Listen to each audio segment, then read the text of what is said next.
عند التشوير السرعة المسموح اللي نكون تنمشي بها: 21 كيلومتر في الساعة، 30 كيلومتر في الساعة، 40 كيلومتر في الساعة.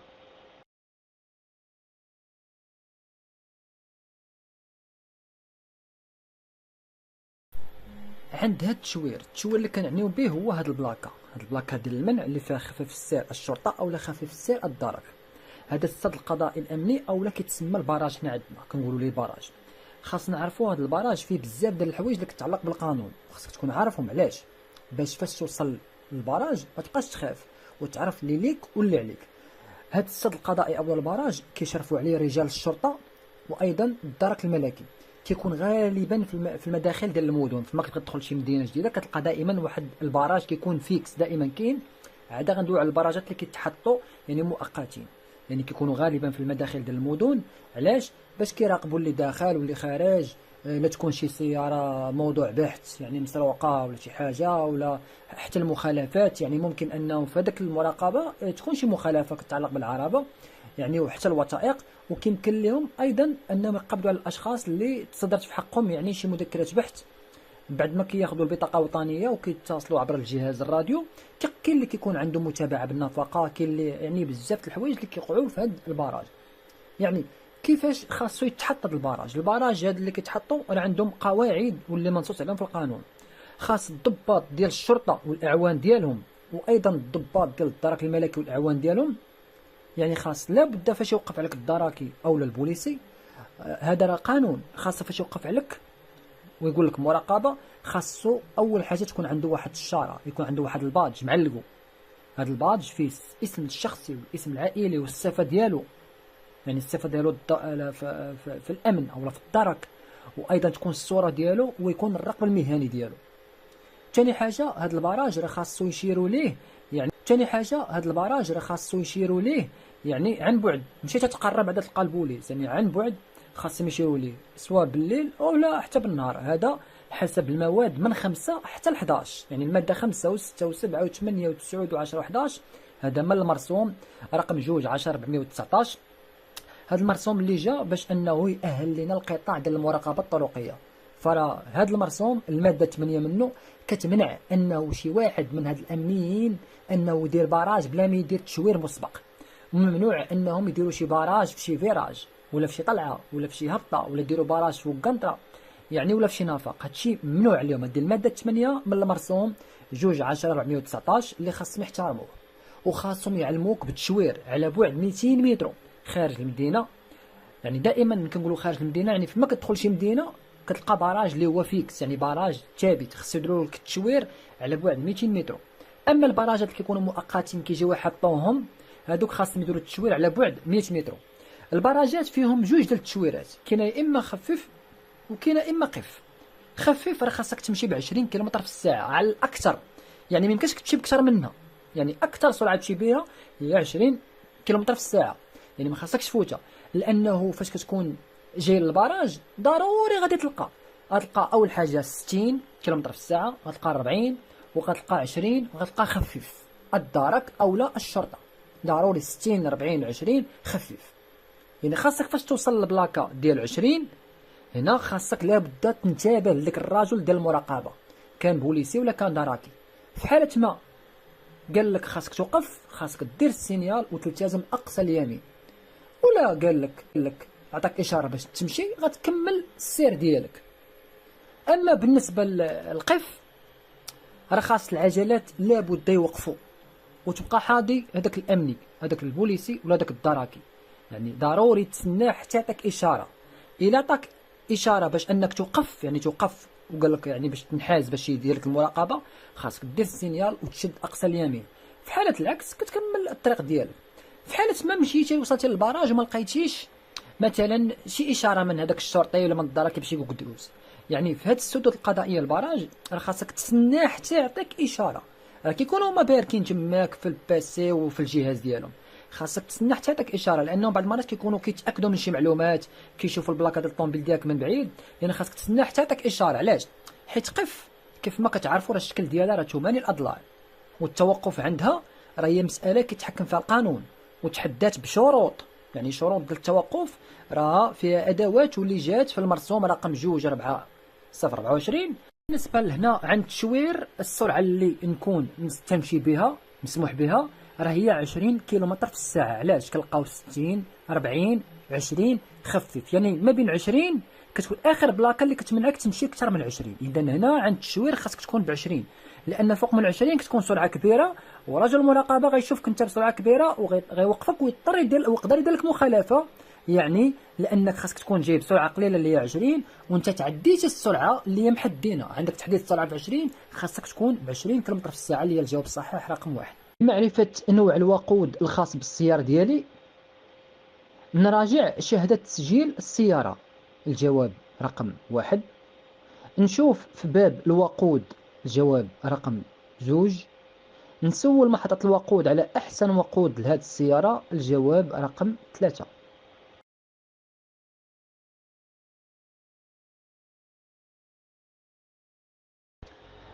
باش نعرفوا النوع ديال الوقود اللي خاص بالسيارة ديالي، واش إيسونس ولا مازوت. باش نعرفوا أن الاسم ديال المازوت أولا كنعنيو به بالفرنسية ديزل، يعني فما تشوف ديزل عرفوا راه مازوت.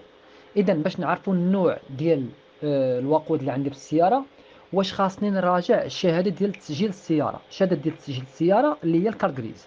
نعم، في الكارت غريز ملي كتقلبها فكتلقى لو تيب دو كاربورون اولا نوع الوقود. الا كانت ايسونس كتكون مكتوبه ايسونس، والا كان مازوت كتكون مكتوبه ديزل. اذا يمكن لي نشوف النوع ديال الوقود الخاص بالسياره ديالي في الشهاده ديال تسجيل السياره. اذا الجواب الصحيح 1 نعم. نشوف في باب الوقود، باب الوقود شنو هو داك الباب اللي كنحلوه اللي كنسميوه الريزرفوار ديال المازوت اولا ديال ليسونس. يعني ملي كنحلو داك الباب كاينه واحد البوشون، هذاك البوشونه اللي كنحلوها حتى هي كيقدر يكون مكتوب فيها النوع ديال الوقود ديالنا.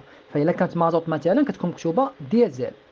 اذا كيمكن لنا نراجعها في شهاده تسجيل الكارت غريز، وايضا يمكن لي نشوف في الباب ديال الوقود باش نعرف النوع ديال الوقود اللي عندي.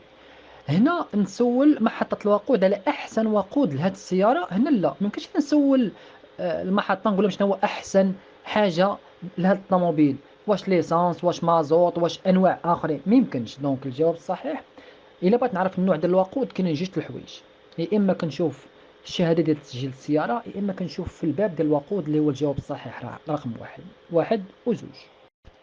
هاد العلامة كتعلن على خطر تساقط الأحجار، الجواب رقم 1.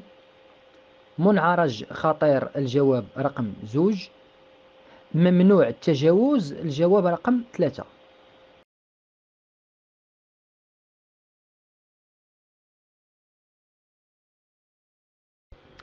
إذا هذه العلامة كتعلن على خطر ديال تساقط الأحجار في الطريق. إذا هذه العلامة كتنبهني أن هناك خطر ديال تساقط الأحجار، يعني ملي غنفوتها بواحد 150 متر فغتكون هناك واحد الإمكانية ديال أنه كاين واحد الخطر ديال تساقط الأحجار اللي هو الجواب رقم 1. كنمشي بسرعة 50 كيلومتر في الساعة، غادي نتعرض لسحب 2 نقاط، الجواب رقم 1. لسحب 4 نقاط، الجواب رقم 2. الغرامة مالية من 300 درهم إلى 600 درهم، الجواب رقم 3. الغرامة مالية من 500 درهم إلى 1000 درهم، الجواب رقم 4.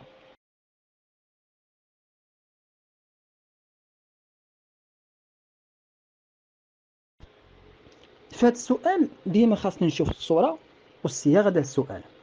الصورة فيها تحديد السرعة في 40، يعني ما خاصناش نمشي بكثر من هذه السرعة، ممكن نمشي ب40 نمشي ب30 ب20، بينما فوق من 40 لا. ولكن السؤال تيقول لك انا كنمشي ب50، فإلا كنت كتمشي ب50 هنا راك تجاوزتي السرعة القصوى اللي مسموح بها في البلاكه اللي هي 40. إذا هنا تجاوزتي السرعة اللي مسموح بها. خاصنا نعرفوا أنه كاينين المخالفات اللي كنتصالحوا بهم بالغرامة كنخلصوها، ولكن راه الا تجاوزت السرعة بزاف راه كتكون جنحة، ما كتبقاش مخالفة. جنحة كتكون فيها متابعة في المحكمة. إذا القانون خاصكم تعرفوه، العقوبات في القانون معروفين، كاين 3 العقوبات.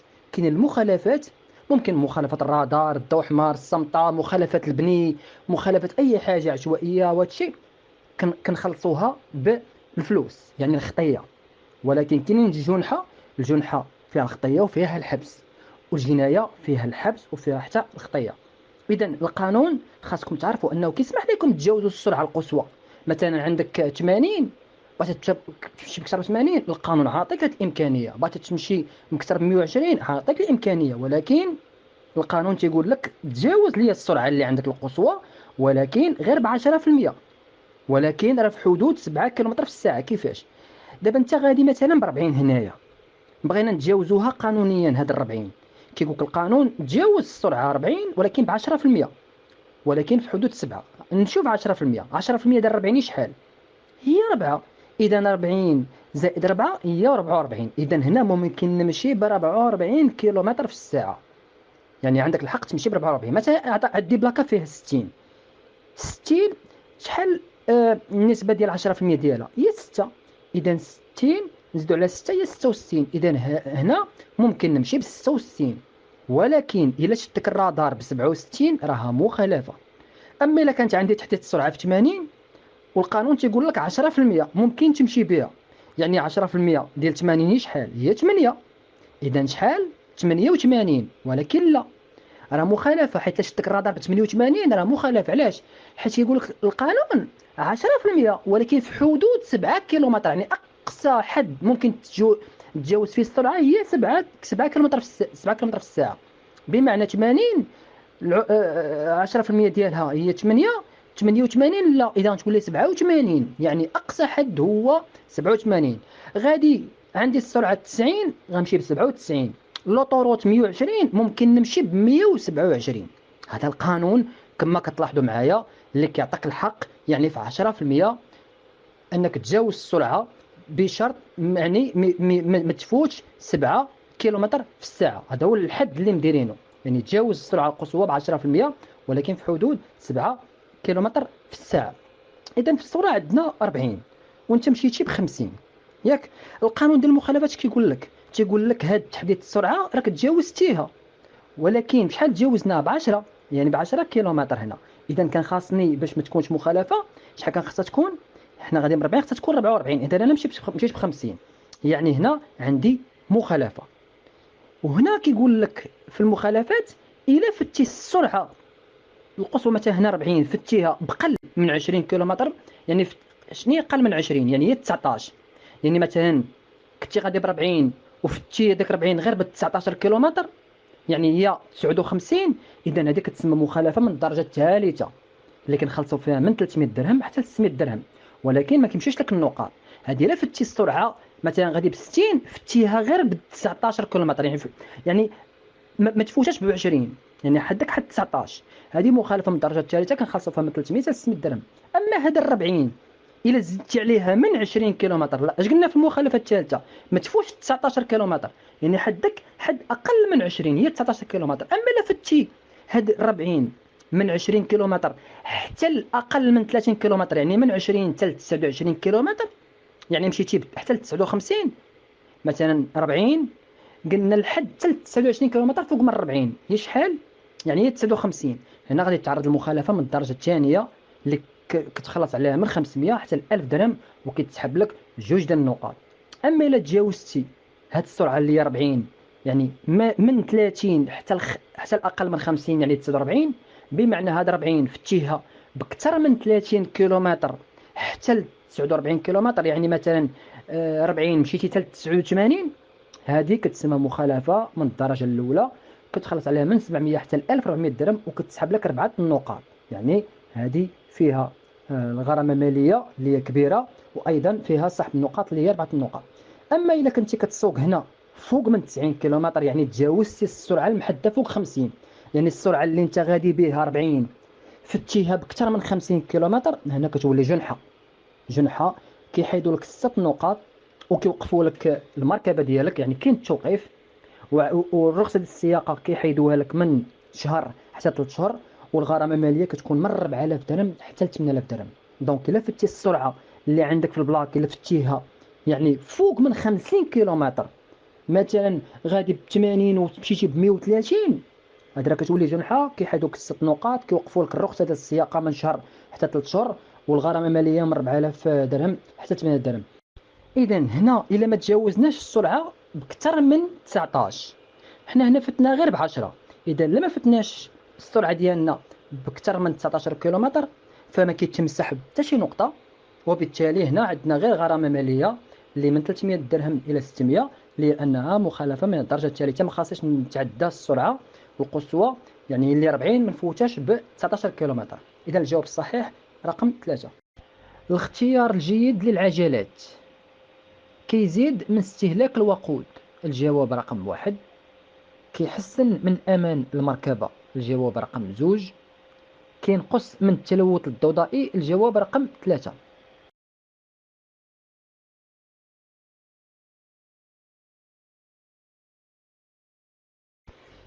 فالاختيار الجيد للعجلات البنوات، فالبنو كل ما كانوا يعني جيدين، الحاله ديالهم مزيانه، النقوش ديالهم يعني وما ملحوسين كما كنقولوا، كل ما كيكون عندنا ان الطوموبيله كتمشي مرتاحه في الطريق، انت كتحس بها في الطريقه ديال السوغان ديالك، زائد حتى الموجه غتولي تحس انه يعني كتمشي وانت مرتاح، زائد كل ما كانوا هما مزيانين كيكون يعني ليكيليبراج الباراليزم ديال الطوموبيله مزيان، كل ما الطوموبيله يعني كتمشي في اتجاه واحد، ما كتكونش كتمشي في جهه مثلا الجهه اليمنيه اولا كتدفع في الجهه اليسريه.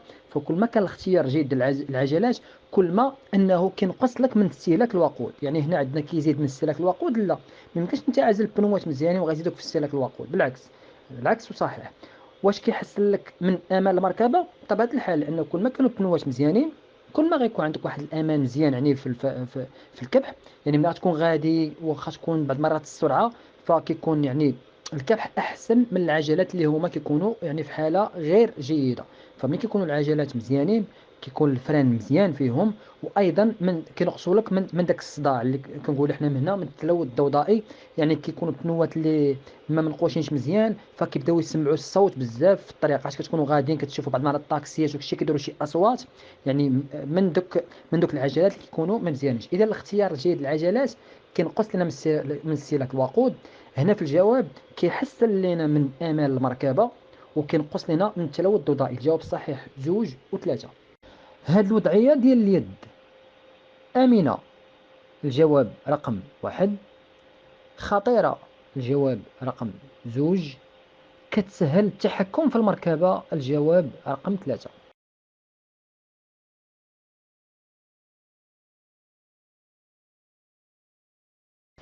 بطبيعة الحال الوضعية ديال اليد في المقود، كما كتعرفوا كاينين جوج الوضعيات اللي كنا شرحناهم يعني سابقا في السياقة، فهما اللي آمنين وكيسهلوا عليك انك تتحكم في المركبة ديالك.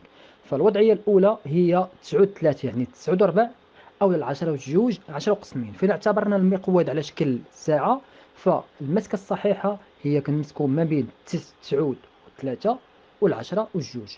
أما هاد الوضعية ديال اليد راه ماشي آمنة، بالعكس فهي خطيرة أثناء السياقة، وما كتسهلش لنا أننا نتحكموا في المقود.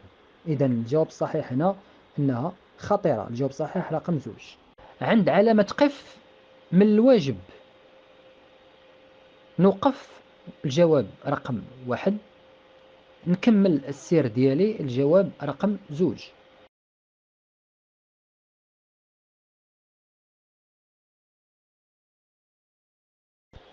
هنا كيف ما شرحنا في السؤال السابق على السد القضائي اللي شرحت لكم شنو هو البراج وشنو هما الحوايج اللي قانونيين خصهم يكونوا فيه، هنا كيقول لك عند العلامه قف. كما كتلاحظوا قف الشرطه راه كاينه في بلاكه دائريه، اما قف اللي كنعرفوا حنايا راه كتكون الشكل ديالها 8 الاضلاع. اذا بالنسبه للقف هنا راه خاص العجلات يوقفوا وتبقى حاضي رجل المراقبه، يعني هو البوليسي ولا الدراكي.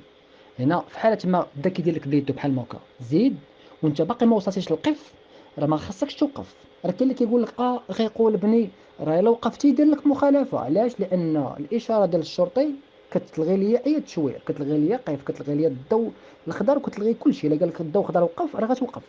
دونك هنا الا كانت قف وكيدير لك بيدو بحال هكذا راه خاصك دوز، ما توقفش بتاتا. لو وقفتي غير تسنى غيدور فيك.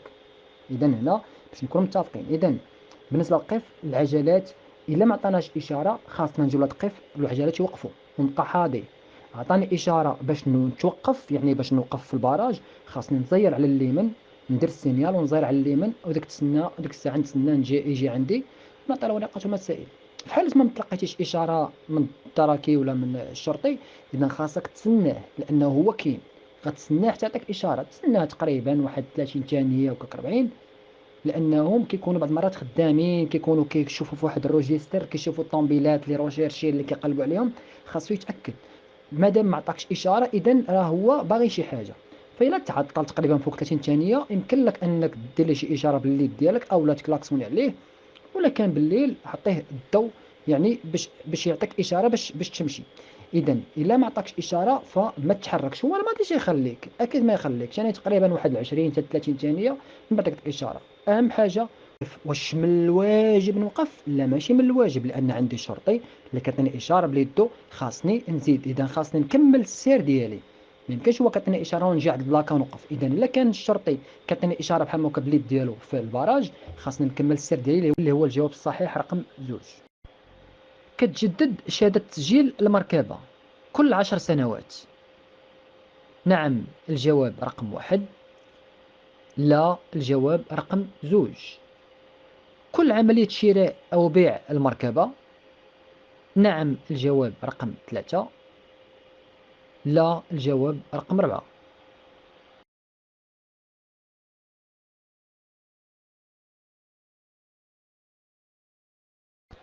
هنا شهادة تسجيل المركبة اللي هي الكارغريز، قال لك واش كتجدد كل 10 سنوات. أيه، إذا الكارغريز كل 10 سنين بحال البيرمي كنجدوها. فإلا بقات عندك الطوموبيلة 10 سنين فلا بد ديك البطاقة الرمادية، فملي كتكمل 10 سنين لا بد خاصك تجددها. إذا كتجدد كل 10 سنوات اللي هو الجواب الصحيح رقم 1. نعم. وقال لك واش كنجدوها في كل عملية شراء أو بيع المركبة. فملي كتشري انت واحد الطوموبيلة من عند شي واحد كتكون عنده هو كارت غريز سميتو، واش ديك كارت غريز سميتو كتخدم بها نتايا؟ لا، اذا انت كدير كارت غريز ديالك، اذا خاصك تجدد الكارت غريز ديال هذيك المركبه اللي كانت عند الاخر ولكن خاصها ديرها انت بسميتك. اذا كتجدد كل 10 سنوات، وايضا كتجدد في كل عمليه ديال شراء او بيع المركبات، اللي هو الجواب الصح رقم 1 و3. تجاوز الخط المتصل كيتعتبر مخالفه من الدرجه الأولى الجواب رقم 1، الثانية الجواب رقم 2، الثالثة الجواب رقم 3.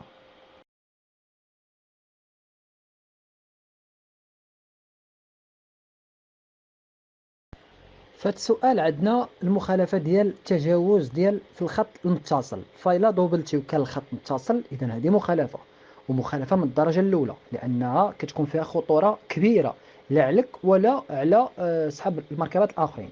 إذا هي مخالفة من الدرجة الأولى. هذا طبقا للمادة 184 من مدونة السير اللي كتقول لك كيتعاقب كل شخص ارتكب مخالفة من الدرجة الأولى بغرامة من 700 حتى ل 1400 درهم. يعني المخالفة ديال قطع خط متصل اللي كاينه في الماده 184 الفقره السادسه. اذا قطع خط متصل هي مخالفه من الدرجه الاولى اللي هي الجواب الصحيح رقم 1. الا ما ربطش السائق حزام السلامه غادي يتم خصم ليه نقطه واحده، الجواب رقم 1، 2 ديال النقاط، الجواب رقم 2.